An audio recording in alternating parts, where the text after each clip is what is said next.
Hello, welcome to Barnsdall Junior Art Center's online piano series. My name is Vera Lugo and I'm a piano instructor at Barnsdall. This is the 8th lesson in our series. If you haven't seen the last 7 videos, you're going to want to go back and check those out before we get into today's lesson. Today, we're talking about practicing. How to practice, and the one main thing that everybody is afraid of, making mistakes. So we all know we should practice, right? But we don't always get clear instructions on how to do that. Some teachers will say that you have to do scales every time, but I don't necessarily think that's true. Every time that you sit down at the piano and you play music, you're practicing no matter what you're doing. It's true that scales and things like that are really good tools to help us master our instrument, but they're not the be-all end-all of practicing. In fact, if you're just playing scales and you're not also doing other things like playing music or composing music, you're not really connecting with your instrument, and it's not going to make you a better musician on its own. Eventually, you'll be able to play a scale with your eyes closed. But how does that help you write a song or make music? Scales help us get comfortable with the instrument for sure, and warm-ups are a good thing to do so that our bodies don't get sore or tired while we're playing, and we can keep playing for a long time. We build that stamina. I recommend doing those arm stretches that we did in our older video, and doing some back stretches, do your finger stretches like this every time that you play. Remember, musicians are athletes too. But the rest of your practice time is what you want to make of it. If you want to spend your time composing a song, awesome. If you want to spend it polishing a song that you already know or learning a new piece of written music, that's cool too.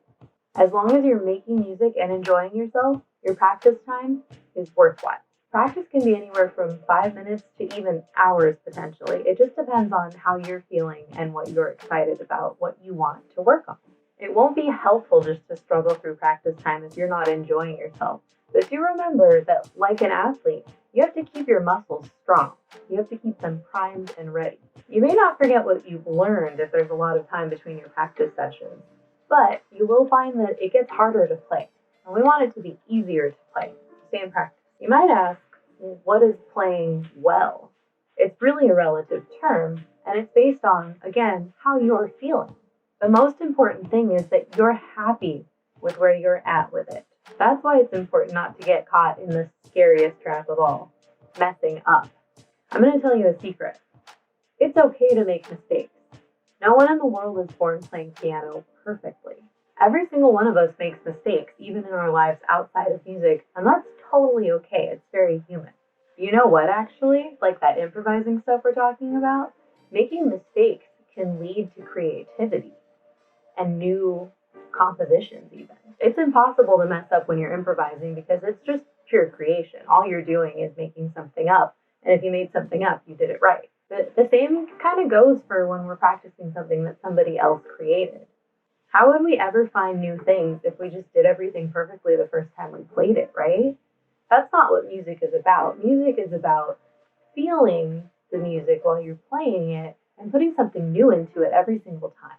You might have heard about biology and evolution in school. It's kind of like that. The reason that humans are the way that they are is because they had traits that were naturally selected that may be mutated out of something that didn't exist before. Music is the same way. It grows and it changes, it evolves, and sometimes it mutates. Music creation, mistakes can be like those mutations that you didn't mean, but they came up with something, they created something that was so new and cool that it's the next big thing. It's better than everything else before it, right? And we all know the same doesn't really go for playing a song, right? You do want to practice to get things as polished as possible, but never perfect. Perfect music isn't really that interesting. It takes the human element out of it, and we want to hear a human play something beautiful and emotional, but not necessarily perfect. Yeah, a song is supposed to have certain melodies and chords and rhythms, so that's why we practice. We try to get things as close as we can to what a composer intended, and our performance is very smooth, but we still want to maintain that human element, and so that's why making mistakes when you practice is totally no big deal.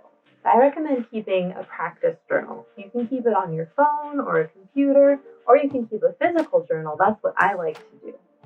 Every day, you write in what you're going to practice or what you worked on, and you write in how long that you practiced, and that way you can remember when you go back and you look at it the next day, you can be like, oh, that's right, I worked on this, so today I'm going to work on this instead, or I'm going to keep working on this piece that I was working on before. I recommend that you write in your stretches, warm-ups, and scales every single day. You should do that every time you play. As a member of my class, I would like you to practice 5 minutes every single day. But it's really not a lot of time, right? So feel free to practice longer than that. But at least 5 minutes, and that doesn't include your scales and warm-ups. Get those done first. Take breaks when you get tired, and remember to drink water. So the rest of your practice time is up to you. You can improvise. You can work on a song from your lesson book. You can work on a different song that you heard maybe on the radio that you want to learn how to play, or you can create something totally new. As long as you practice every single day, you will get better at whatever excites you about piano. This has been a short talk, but it's a very important one to remember. Making mistakes is okay, but practicing is very important. Next lesson, we're going to start learning about how to read music, which will allow you to write down your compositions so that other people can play them, which is pretty cool. Keep practicing. See you next time.